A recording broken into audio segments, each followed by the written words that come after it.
പാല് തന്ന കൈക്ക് തന്നെ തിരിഞ്ഞുകൊത്തി തനിനിറം വെളിപ്പെടുത്തിയ തുർക്കിയിലെ എർദോഗൻ ഭരണകൂടത്തിനെതിരെ ഇസ്രായേലിൽ രോഷം പുകയുന്നു.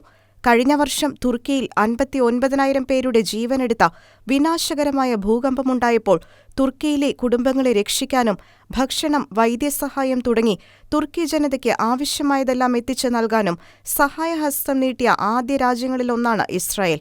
എന്നാൽ ആ ഭൂകമ്പ ദുരിതത്തിന് ഒരു വർഷത്തിന് ശേഷം ഹമാസ് ഭീകരർ ഇസ്രായേലി പൗരന്മാരെ ആക്രമിച്ച് കൂട്ടക്കൊല ചെയ്ത വേളയിൽ ഇസ്രായേലിന് പിന്തുണ അറിയിക്കേണ്ട സമയത്ത് എർദോഗൻ ഇസ്രായേലിനെ ഭീകരരാഷ്ട്രം എന്ന് അഭിസംബോധന ചെയ്യുകയും ഇസ്രായേലിനെ വിചാരണ ചെയ്യാൻ അന്താരാഷ്ട്ര ക്രിമിനൽ കോടതിയെ സമീപിക്കുകയുമാണ് ഉണ്ടായത്.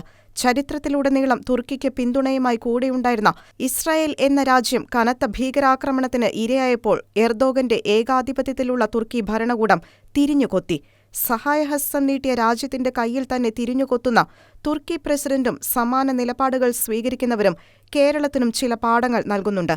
ആരെയൊക്കെയോ സുഖിപ്പിക്കാൻ വേണ്ടി കേരളവും ബജറ്റ് അവതരണ വേളയിൽ 10 കോടി തുർക്കിക്ക് അനുവദിച്ചിരുന്നു.